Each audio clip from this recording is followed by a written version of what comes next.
fib. Member for Bennelong. Thank you, Deputy Speaker. Well, here we go. Another day, another MPI where those opposite feign outrage at the problems that they created. Another day and another MPI where they fail to acknowledge the plans of this government to fix the energy policy failures that they left the country with. All those know that we are taking urgent action to shield Australian families and businesses from the worst of the Liberals' energy price spikes.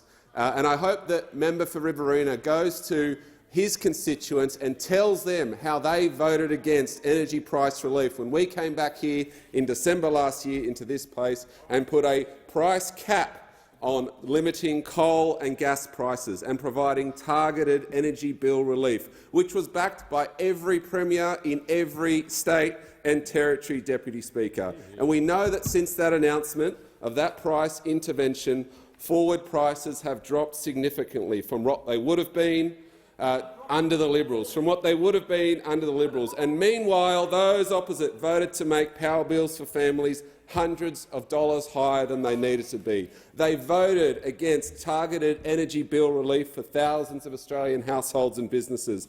They voted against energy bill relief for pensioners and families doing it tough, and they voted against energy price relief for small businesses and manufacturers. Those over there think it's fine and dandy for Aussie manufacturers to shut as they get slogged with the spiralling gas prices from Russia's illegal invasion of Ukraine. And we've done more than our energy price relief plan, Deputy Speaker. We've just rolled out our small business energy grants. These grants will support businesses to upgrade and replace inefficient equipment to improve their energy efficiency. These grants are available right now, from $10,000 to $25,000 for small businesses and medium businesses to help them upgrade their facilities. They'll enable industry to reduce their energy prices, manage energy costs and viability in the long term.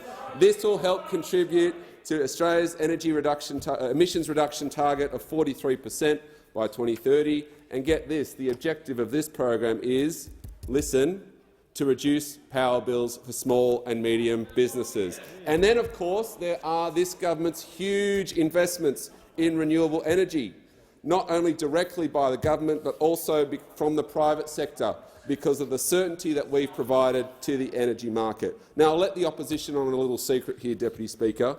The cheapest form of energy right now, what is it? It's renewable energy. Everyone knows it, the world knows it, Australians know it, but those over there refuse to accept it, Deputy Speaker. To put downward pressure on energy bills, Australians need to invest in the cheapest form of power today. And since we've come into power, Deputy Speaker, large-scale wind and solar farm investments have grown 50% in 2022, totalling 4.3 gigawatts of new cheap power to follow. The second half of last year also saw a step-up in rooftop solar investment by families, with over 300,000 small-scale rooftop systems adding 2.8 gigawatts of power as well. And all we saw from those opposite is energy chaos. ARENA is investing $176 million in 8 large-scale batteries, and then, of course, we have the $400 million investment in community batteries, which will help those store energy overnight and use free power at night. We're investing in renewable energy because it's cheap and it's good for the planet. And contrast that to what those opposite want to do. They want to revive nuclear. They've been talking about nuclear energy in this place since 1955.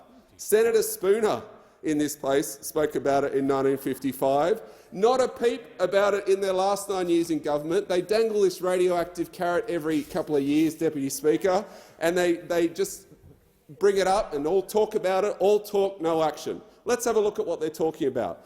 The small modular reactors, 2 reputable organisations have costed them at $5 billion a reactor.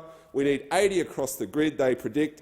That's $400 billion for their nuclear folly. I mean, it'd be cheaper to go to Wakanda and mine some vibranium than it would be to invest in nuclear power. We had Kooyong forever. They're now going Wakanda forever.